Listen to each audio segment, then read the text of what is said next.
হরে কৃষ্ণ। আপনাদের সবাইকে আমাদের রাধাকুণ্ড শ্যামকুণ্ড গিরি গোবর্ধন চ্যানেল থেকে সুস্বাগতম, ভালোবাসা জানিয়ে আজকে আমরা একটি বিশেষ কথা জানবো। সেই কথাটা কি, যে আপনাদের পাশাপাশি বা আপনার জীবনে এরকম ঘটে থাকতেই পারে কোনো শক্তিশালী, কোনো ক্ষমতাবানশালী বা কোনো প্রতাপশালী বা ধার্মিক ব্যক্তি হতে পারে।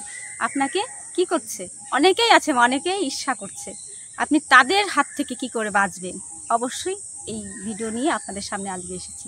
অনেকেই এরকম সম্মুখীন হয়েছে কি, যে আমরা কোনো কিছু ভালো করছি, যে দিক দিয়ে হোক, ধর্মের দিকে বা কর্মের দিক দিয়ে, যেভাবে আমি ভালো হচ্ছি, ভালো থাকছি, এটা কিন্তু অনেকেই সহ্য করতে পারছে না।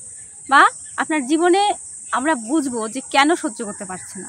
এটি আমরা সবাই জানি যে কারো ভালো কেউ দেখতে পারে না, এটা কলিযুগ অবশ্যই। কিন্তু আমরা এটা ধর্মের দিক দিয়ে বিচার করলে আমরা বুঝতে পারবো যে এইরকম আপনার বাড়ির পাশে বা আপনার কাছাকাছি ক্ষমতাশালী, ধার্মিক, প্রতাপশালী থাকতেই পারে। আপনার ভালো চাচ্ছে না, আপনাকে ঈর্ষা করছে, হিংসা করছে, তাই তো? তো ওই যে মা, তুমি কখনো বিচলিত হবে না। কি ভক্তবান, আপনাদেরই বলছি যে কখনো বিচলিত হলে হবে না। কেন? যে আপনারা অবশ্যই ধর্মের কথা অবশ্যই জানেন যে আমার ভগবান সত্যযুগে যখন বিচক্ষণ, শক্তিশালী, প্রতাপশালী রাজা ছিলেন, কে ছিলেন? আমাদের হিরণ্যকশিপু। এমন বিচক্ষণ, তিনি দেবতা গণকে পুতুল বানিয়ে রেখেছিল। তিনি মানুষ বলে কাউকে তো দাম দিতেনই না, নিজেকেই রাজা বলতেন, নিজেকেই ভগবান বলতেন। তো তাকে একসময় ভগবান কি করলেন?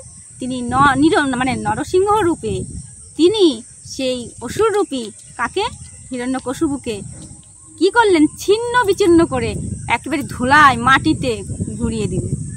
কেন? ভগবান কখনো ভক্তের কষ্ট কখনো দেখতে পারেনি, আজও দেখতে পারে না।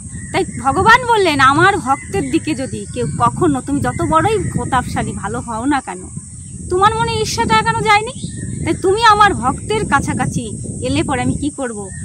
আরো প্রমাণ আমরা পাবো কি করে? ভগবানের এক রূপ পরশুরাম, তিনি কি করেছে?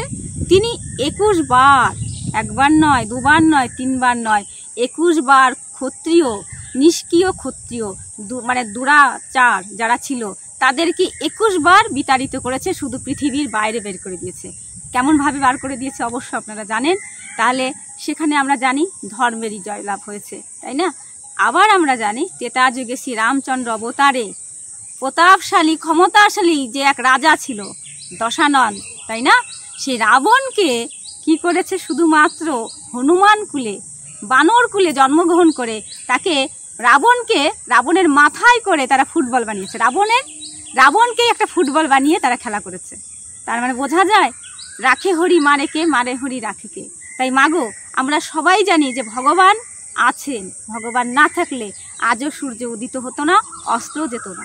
তাই ভগবান বলছে, আমার ক্ষতি যে করবে, অনেকেই আমাকে কৃষ্ণ বিদ্বেষী আছে, এখনো আছে, কিন্তু আমার ভক্তের পেছনে লাগলে আমি তাকে নিজে, কাউকে পাঠাই না, আমি কোনো কাউকে পাঠাই না, আমি নিজে এসে শাস্তি দিই এবং তাকে জীবনের মতো মানব জন্ম আর আনি না। তাকে দুরারোগ্য করে, অনাচার ব্যভিচার বানিয়ে তাকে এমন একটা নিষ্ক্রিয় জায়গায় ফেলে দিই, সে সেখান থেকে আর পায় না মানব কুলে আসতে।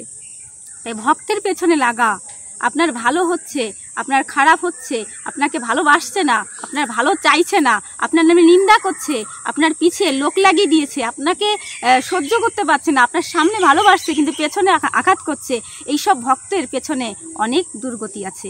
ভগবান নিজে বলেছে, যদা যদা হি ধর্মস্য গ্লানির্ভবতি ভারত। এই শ্লোকটি আমাদের মনে রাখতে হবে যে ভগবান আছে, আপনাকে একটাই কাজ করতে হবে, সেটি হচ্ছে আপনার ভগবানের উপর নির্ভরশীল, তাকে ভক্তি দিতে হবে এবং তাকে সমস্ত কথা বলতে হবে যে ভগবান আমার কেউ নেই, তুমি শুধু আছো, তুমি যেন থাকো এবং তুমি আমার ভরসার একজন, আমার জীবনের প্রতিপালক হয়ে থেকো, আমার কেউ নেই, আমার তুমি ছাড়া কেউ নেই। ব্যাস, এই মহামন্ত্র দ্বারাই কিন্তু গোবিন্দর কথা আমরা জানি, আরও আমরা জানার চেষ্টা করব। ব্যাস, এই কথাটাই আপনারা আমার এই ভিডিওর মাধ্যমে অনুসরণ করবেন এবং ভক্তি পথে এগিয়ে যাবেন। আর রাধারানী কৃপা অবশ্যই ভালো থাকবেন, সুস্থ থাকবেন।